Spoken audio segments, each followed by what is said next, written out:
masipag kayo din lahat. Ang masasabi ko lang is selos ako. Kasi kayo pa rin naging kaklase dyan this school year. So eto na. I-mention ko kayo isa-isa. Una, si Cheska. Ang masasabi ko is, thank you kasi guys, naging kaibigan kita noong third quarter.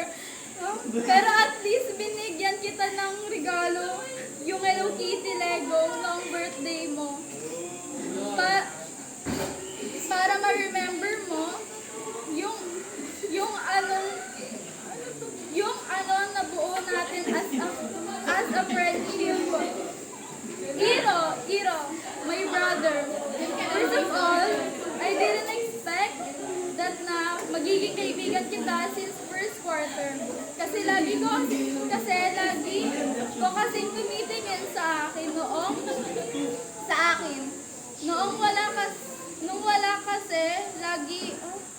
Noong wala pa yung teacher, titig sa akin. May crush ka ba sa akin? Joke lang. Ano to? I love you, Daddy. Baka iiyak ka. So, yun lang, Iro. Next ko, seatmate ko, Shanea, Mariel, at Inigo. Nung first day of school, I didn't expect maging ka-seatmate ko kayong tatlo. Kasi, we're like extroverts sometimes. Nung nakwento natin, very maingay tayo.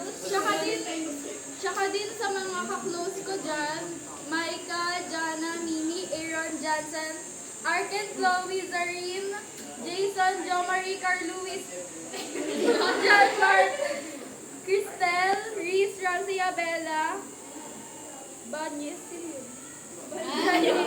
Janine, Gerald, Ziana, Rachel, Jessel, of course, si Simon din.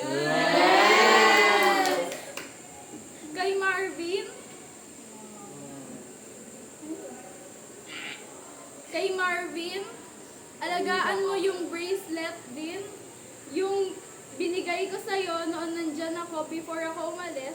Kasi di ko siya ginagamit everyday. Kaya ibibigay ko sa'yo. So, ayun lang yung message ko sa inyo.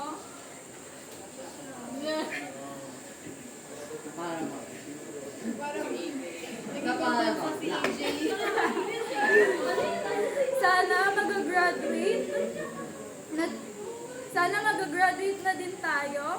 Si Dwayne pala, sorry, di pa.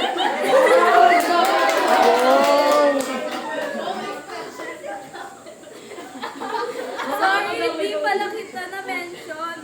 Pero close naman kita. Naglalaro nga tayo ng RHS.